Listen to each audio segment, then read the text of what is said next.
Pegou. Cláudio, existem diversas camadas ou dimensões de análise nessa equação. Vamos começar aí com o Milei. Para além do fato de que ele é uma grande liderança, que ele verbaliza aquilo que precisa ser verbalizado, ele disse uma coisa muito clara ali que é preciso ressaltar para a nossa audiência, para todo mundo. O Brasil, sob Lula, se tornou conhecido por exportar corrupção. Hoje, as empresas brasileiras sofrem um escrutínio muito severo aqui nos nossos vizinhos latino-americanos, justamente por esses atos de corrupção que foram perpetrados pelos governos do PT. Inclusive, até hoje, você falar no Peru, por exemplo, de Odebrecht, já causa um problema diplomático sério. Então o Brasil se tornou conhecido no governo Lula pela exportação de corrupção. Vamos aqui analisar a dimensão subregional. Hoje, nós temos em todo o nosso entorno geopolítico sul-americano países que estão ou serão proximamente governados por presidentes de direita, com exceção do Uruguai. O que é que isso significa em termos muito práticos? Isso significa que o Brasil não possui nenhuma capacidade de liderança, nenhuma capacidade de projeção de poder, de avançar projetos de interesse da sociedade, seja do ponto de vista da proteção das fronteiras, seja do ponto de vista da criação de um espaço geoeconômico aqui na América do Sul, seja do ponto de vista da infraestrutura regional. O Brasil está isolado. Mas, como bem lembrou o Galante, o Brasil representa 51% do território sul-americano. O Brasil representa mais de 50% do PIB da população. Isso significa que o Brasil não é um ator irrelevante. Não ter capacidade de projeção de poder não significa que não é irrelevante. É relevante, e aí nós vamos para a camada regional, e os Estados Unidos reconhecem que o Brasil é relevante, que o Brasil pode mudar o rumo do comportamento geopolítico sul-americano. E é exatamente isso que preocupa os Estados Unidos. Os Estados Unidos, já falei algumas vezes, aprovou em janeiro deste ano uma nota pedindo para que se investigue a extensão da influência chinesa aqui no Brasil. Porque hoje o Brasil é considerado como a ponta de lança dos interesses extra-regionais de China e de Rússia aqui na América Latina. O Brasil é considerado como um país que, por conta desses aliados extracontinentais, tem uma capacidade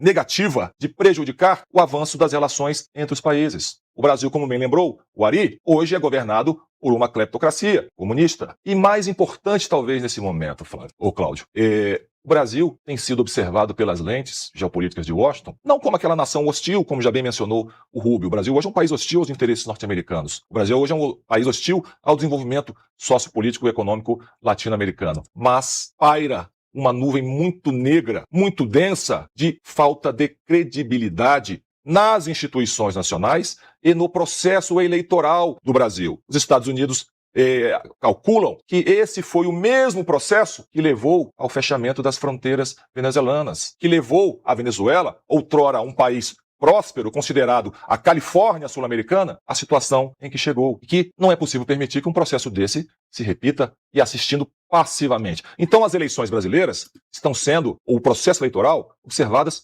sob um escrutínio muito grande, mas principalmente sob a lente da falta de integridade, da falta de informações, da falta de credibilidade. E aí o que é que o nosso Ministério das Relações Exteriores faz? Ao invés de ajudar a jogar um pouco de luz, de transparência, de credibilidade no processo, adota a estratégia que países autoritários fazem. Proíbem a entrada de observadores, proíbem a entrada de agentes do governo norte-americano que vêm para conversar. Como o Cláudio mencionou no início, se os Estados Unidos quisessem interferir, não precisava mandar ninguém para Brasília. A capacidade instalada já de influência, de espionagem, já é bastante conhecida. Basta lembrar do escândalo do Wikileaks, né, Cláudio? Sim. Então o Itamaraty, que é um puxadinho do Planalto, hoje reduz o tamanho internacional do Brasil ao tamanhozinho da cérebro de ricota dos seus dirigentes. E isso faz com que o Brasil perca cada vez mais credibilidade e relevância, Cláudio. Eli Vieira, quero a sua opinião aqui, colocações muito bem feitas aqui pelo Degô, porque é lógico, não se trata só de uma questão do sistema de votação, se trata da própria postura da justiça brasileira ao lidar com uma disputa que a gente viu em 22, que ela não foi, os candidatos não foram tratados com as mesmas regras, né? Então, e a gente já viu aqui, a gente estava debatendo na outra semana com a chefe do jurídico da campanha do Flávio, que reclamou, que já fez vários questionamentos ao TSE sobre uso da máquina, né, abuso da máquina, abuso de poder político, econômico, propaganda antecipada, irregular, quer dizer, uma série de coisas. Ela trouxe, inclusive, aquela denúncia inédita da história desse gabinete do ódio que evoluiu para uma quadrilha, né, com atuação internacional. Até agora a gente está esperando o TSE se manifestar. O TSE não está investigando aquilo que precisa ser investigado. Deixa lá, Eli. Não está punindo quem precisa ser punido. Então a gente, na pré-campanha, a gente já vê que o judiciário, que o TSE, a Justiça Eleitoral, não está tratando os dois candidatos que têm realmente chances de vencer com, vamos dizer assim, com a mesma balança. Tá? Então, isso também, se isso se consolidar, se a gente tiver novamente episódios de censura, de um STF, inclusive, invadindo as competências do TSE, se a gente tiver mais uma situação em que a gente não pode falar que o Lula é amigo de ditador, que os criminosos preferem votar na esquerda, se a gente não puder trazer a verdade para o debate público e a gente começar a ter de novo perseguição, censura e decisões judiciais que prejudiquem um lado e beneficiem o outro, isso também será uma evidência de uma eleição não democrática. Muito para além de qualquer debate sobre voto eletrônico, sobre voto direto, sobre voto indireto, que é um debate que a gente faz com muita responsabilidade aqui, Eli. Pois é, Cláudio, você estava falando ali que pode ser que a escolha do Nunes Marques para esse setor ali do TSE para lidar com questões internacionais não foi talvez a melhor escolha. Eu tenho mais uma para você, viu? Tem um grupo formado pelo TSE, consiste principalmente de representantes dos TREs, que vai monitorar a IA nas eleições. Eu já estou, assim, preocupado e eu acho que a IA vai ser a principal desculpa para a censura. Eu observei alguns casos, tem uma resolução que eu não concordo, não é baseada em lei nenhuma que restrinja tanto a expressão, apesar de eu reconhecer aqui no programa que a lei eleitoral permite bastante remoção, né? E então, por que eu estou falando desse grupo de observação da IA no TSE? Quem o Nunes Marques colocou para chefiar ele? É um servidor chamado Frederico Franco Alvim. Eu já vi esse nome, Cláudio. Foi ele que assinou várias daquelas certidões positivas, os fechamentos ideológicos contra os detidos do 8 de janeiro, que foram usados, né, o conteúdo eram opiniões políticas deles nas redes sociais e foram usados para critério decisório do Alexandre de Moraes sobre quem ia para a prisão preventiva. Então, tá aquela questão, né, o Nunes Marques e às vezes até o Mendonça é meio quântico, né, aquela incerteza quântica ali, de que lado eles estão, né, nesse esforço, se é que é um esforço, de parecer que não estão de nenhum lado. Então eu fiquei decepcionado com essa escolha. Esse servidor nunca respondeu pelo que fez e o perseguido terminou sendo o Talhaferro, a fonte das informações, precisou fugir para a Itália. E quanto a essa questão das urnas e tal, vamos lembrar que foi a principal mote de censura. 2022 foi o pico da censura no Brasil, a maior restrição à liberdade de expressão no Brasil desde o fim da ditadura militar.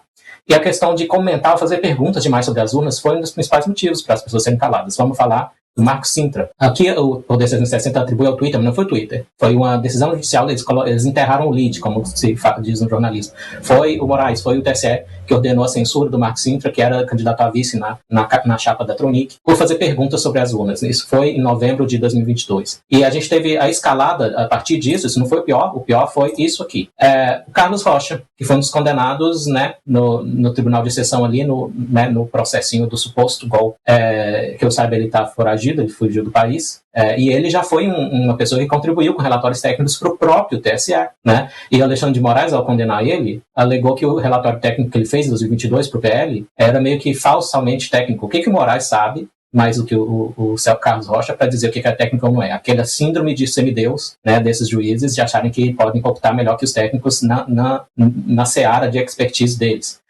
Mas, Cláudio, você disse uma coisa que eu achei muito importante, que a gente precisa tocar com bastante cuidado nessa questão das urnas. Eu fiz um videozinho, até resumindo no artigo que eu já publiquei no portal Cláudio Dantas, sobre a fuga de Bangladesh do grupo, fuga entre aspas, do grupo BBB, que é Brasil, Bangladesh e Butão, que tem voto 100% eletrônico. Tudo isso é importante a gente colocar, o contexto pedir mais transparência, porque é uma caixa preta, a população não sabe como conta, por mais que o sistema seja íntegro, o problema é que o sufrágio universal, como a gente traz sempre que o especialista Felipe de Mendes para comentar, precisa ser entendível pelo cidadão comum, né, que é a fonte do poder da nossa democracia, assim coloca a Constituição, é do povo que manda o poder, não é do TSE. Então o TSE não tem nem o direito de recusar se parte do eleitorado não confia nas caixas mágicas. Mas ok. Mas é importante esse cuidado que você trouxe, Cláudio, porque a gente viu em 2022 também que o Bolsonaro, um dos fatores pelo quais ele foi derrotado é justamente que a base de apoio dele não estava acreditando nas urnas. Muita gente deu uma evasão no segundo turno, não foi votar. Se tivesse ido, o Bolsonaro teria ganhado. Então, muito cuidado, né? O pessoal que está pedindo com justiça, mais transparência nas urnas eletrônicas. Cuidado com como é colocado esse problema, porque pode afastar eleitores do Flávio de ir às urnas. Sem dúvida, sem dúvida. A gente tem aqui muita responsabilidade com toda essa temática, porque a gente quer qualificar o debate. A gente não pode transformar nada nesse país em tabu. Né? Não pode criticar a pesquisa eleitoral, não pode criticar... Aliás, eu vi um vídeo do Boris Casoy falando justamente isso, que é um jornalista consagrado, veterano. Ele fala assim, que absurdo, agora não pode mais falar das urnas, não pode mais criticar as urnas eletrônicas. Então, assim, se há uma crítica, a autoridade tem a obrigação de entender por que há crítica. Não adianta chegar e botar a culpa assim, isso aí é fake news, estão espalhando porque querem desestabilizar a eleição. Não tem nada a ver com isso. Se existe a percepção do eleitor de que algum problema que poderia ser melhor, de transparência, etc., então vamos trabalhar no aumento dessa percepção. Aliás, o próprio STF fez isso, ou melhor, o TSE fez isso. Na época que o presidente do TSE era o Gilmar Mendes, ele encomendou estudos sobre como imprimir o voto, acoplar uma impressora a uma urna eletrônica. Então, esse foi um tema que ele por anos ele foi tratado com absoluta liberdade, democracia, né, dentro do Estado Democrático de Direito, de forma republicana, com as autoridades também buscando melhorar essa percepção de transparência, né, de confiabilidade, do escrutínio público, se aproximar do texto constitucional, que o Felipe Gimenez, que é um grande nome dessa questão aí, desse debate público, ele sempre traz, ele fala assim, cara, a gente precisa entender o que está na Constituição, voto direto. O voto eletrônico, ele tem a tese de que o voto eletrônico não é voto direto, é um sinal, e que se você, na hora de fazer o escrutínio público, você não tem como fazer ali a recontagem, você só tem aquilo dentro de um sistema eletrônico, você tem um sistema que ele não é constitucional, que ele é inconstitucional. Essa é a tese dele, que eu acho que inclusive é muito técnica, muito válida para ser debatida, vai muito além. Aqui o debate é sério, o debate é qualificado, ele não fica restrito a uma histeria sobre uma possível fraude, etc e tal. Não, a gente quer que seja o texto constitucional aplicado à eleição. A gente quer que o cidadão olhe e fale assim, não, eu votei, tô tranquilo. Justamente para impedir que esse discurso seja usado, seja por um lado, seja por outro, seja usado de forma eleitoreira, sabe? Para estimular muitas vezes um lado do espectro quanto o outro. A não aceitação, imagina se você tem, por exemplo, como aconteceu na Colômbia agora, né? Você teve um resultado, o resultado foi questionado pela esquerda. Então a esquerda aqui no Brasil, ela deveria estar fazendo o debate igual da direita, no sentido de, olha, vamos aumentar a confiabilidade, a condição, né, de transparência, o próprio escrutínio, a contagem pública dos votos, vamos trazer esse debate, como aconteceu já diversas vezes, a gente já teve até Flávio Dino já questionando o resultado eleitoral no passado quando ele era político. Então a gente não pode ter uma atitude hipócrita e autoritária de sublimar esse debate, dizer que qualquer questionamento é crime, é criminoso, e prender as pessoas e silenciar as pessoas. Não, a gente tem que entender o que aflige as pessoas, as dores do cidadão, do eleitor, justamente para que o resultado de uma eleição, ele não seja questionado. As pessoas acreditem que aquilo realmente está certo, né? E ainda mais no momento em que as eleições são disputadas, a gente tem uma era em que nas últimas eleições elas foram disputadas, não é só no Brasil não, no mundo inteiro, eleições disputadas voto a voto, uma margem de um para o outro, às vezes de 1 milhão de votos, de 300 mil votos, a gente viu na Colômbia agora, margem pequena. Então assim, se você não puder fazer o escrutínio, contar, nós temos aí iniciativas que sugerem, inclusive, que seja feito pelo menos uma amostragem, né? Se você não tem esse debate, você não tem uma democracia, simples assim. Então assim, esse discurso que a gente vê, né, tipo assim, não pode questionar, tá tudo certo, etc, é um discurso besta, e que ele é um discurso autoritário. E mais uma vez, esse debate não se restringe à questão do voto eletrônico. Ele passa por isso, mas ele está, para além disso, ele está associado às condições normais de disputa eleitoral. A gente está vendo, por exemplo, um candidato, que é o Flávio, sendo perseguido.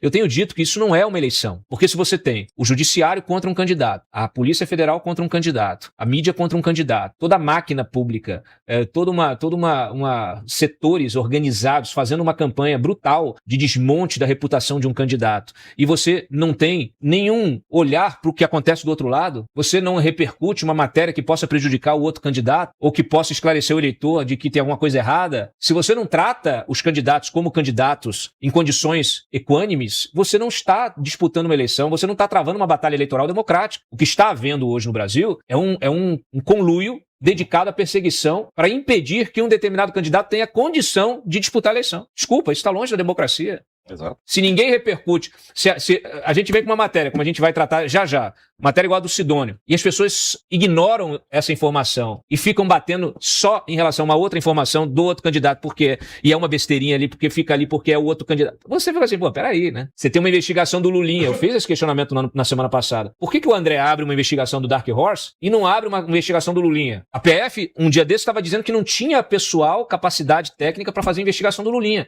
mas tem para investigar o Flávio? Então, desculpe, senhores e senhoras, não é uma questão de preferência, é uma questão de preferir a legalidade. Não é uma preferência por determinado candidato A, B ou C. Todos nós, cidadãos, deveríamos estar aqui debatendo e discutindo a preferência pela legalidade, para que todos os candidatos sejam tratados com o mesmo escrutínio, com o mesmo rigor, porque senão não é uma eleição. USA Brasileiras. Entre no site e saiba como adquirir o seu modelo exclusivo. para mulheres de bom gosto e que são femininas. Usa Brasileiras, o seu chinelo perfeito.